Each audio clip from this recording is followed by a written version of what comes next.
Hello everyone, welcome back to my channel जीले जरा। कैसे हैं आप सब? आई होप आप सब बहुत अच्छे होंगे। और आज जिस टॉपिक पे मैं बात करने आई हूँ वो मेरे हेल्थ और वेट लॉस से थोड़ा सा हटके है, लेकिन है लाइफ का एक पार्ट।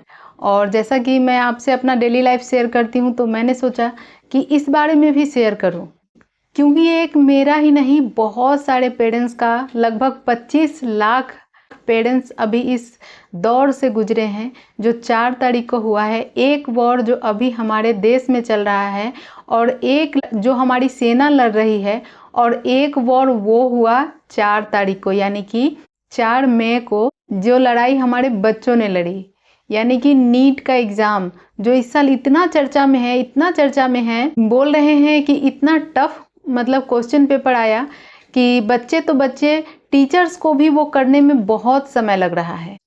तो बहुत ही टाइम टेकिंग था, जिसमें बच्चे नर्वस हुए, उनके समझ में नहीं आया। जो टॉपर्स बच्चे थे, जिनको 720 का उम्मीद होगा, उनको भी शायद उतना नहीं आया।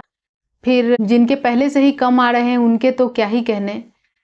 लेकिन मैं यहाँ पर बस ये कहना चाहती हूँ कि रिजल्ट चाहे जो भी हो, जैसा भी हो, ये एग्ज़ाम सिर्फ लाइफ का एक पार्ट है, ये पूरी लाइफ नहीं है। जब मैं कोटा में थी तो मैंने अपने आँखों से मतलब ऐसा देखा है कि बच्चे बहुत गलत कर जाते हैं अपने साथ, और एक्चुअली में वो अपने साथ गलत नहीं कर रहे होते हैं, वो अपने पेरेंट्स के साथ भी गलत कर रहे होते हैं। तो ऐसा बिल्कुल भी ना करें। लाइफ में बहुत अपॉर्चुनिटीज आती हैं, और जैसा कि अनुराग ने भी नीट का एग्ज़ाम दिया था, और नीट का एग्ज़ाम का पेपर बहुत ही हार्ड था।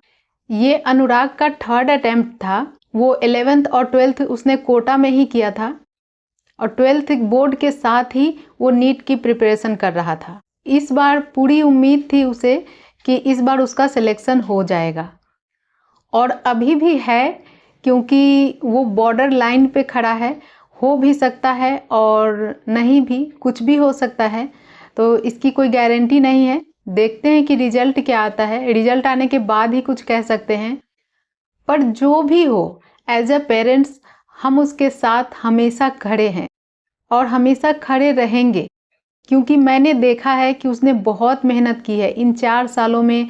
न दोस्त, न टीवी, न मोबाइल, और ना ही खेल कूद। उसकी जो भी हॉबी थी, जो भी वो खेला कूदा करता था, सब बंद था, और किसी दोस्त से मिलना जुलना नहीं था, कुछ नहीं था। बहुत परेशानियों से उसने पढ़ाई की है। तो मैंने उसकी मेहनत देखी है, इसलिए कोई कुछ भी कहे, लेकिन मैं जानती हूँ कि उसने सच्चे दिल से मेहनत की है। इसीलिए एज अ पेरेंट्स हम हमेशा उसके साथ खड़े हैं। उसका जो भी डिसीजन हो, हम उसके साथ खड़े हैं। हम जहाँ तक उसको सपोर्ट कर सकते हैं, करेंगे। अनुराग का कहना है कि अब जो भी हो, वो नीट का एग्ज़ाम फिर से दोबारा नहीं देगा। हुआ तो बहुत बढ़िया, ना हुआ तो देखते हैं कि क्या कर सकते हैं। ये देखते हैं कि इस साल अनुराग का रिजल्ट कैसा आता है, और जिन बच्चों का नहीं हुआ है इस साल, या फिर किसी वजह से रह गया है, वो बच्चे याद रखें कि हर चैलेंज एक नया मौका लेकर आती है। हर बार आप कुछ नया सीखते हैं। या तो हम जीतते हैं, नहीं तो हम सीखते हैं। हम हारते कभी नहीं हैं। और कभी कभी सफलता का रास्ता थोड़ा कठिन होता है, और कोई भी रास्ता आखिरी रास्ता नहीं होता है। जब एक दरवाज़ा बंद होता है तो बहुत सारे दरवाजे खुल जाते हैं। ये बात सबने सुनी है, हमने बचपन से सुना है, तो हमें डीमोटिवेट नहीं होना है।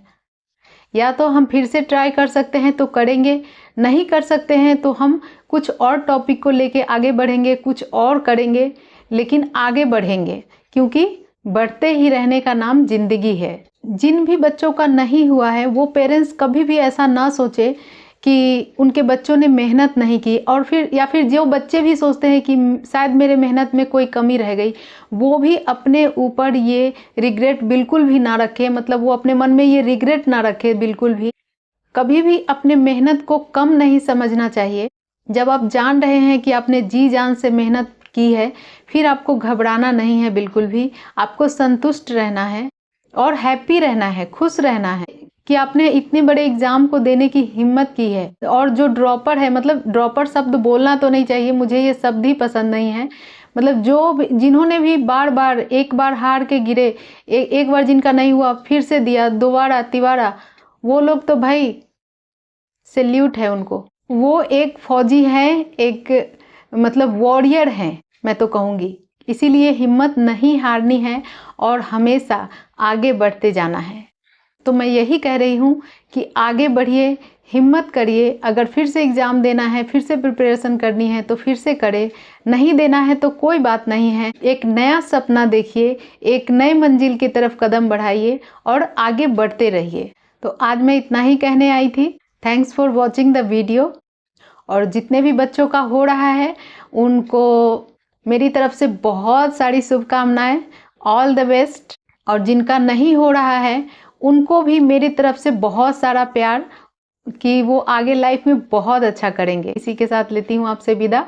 मैं मिलूंगी आपसे नेक्स्ट वीडियो में। तब तक के लिए stay healthy, keep smiling. Radhe Radhe.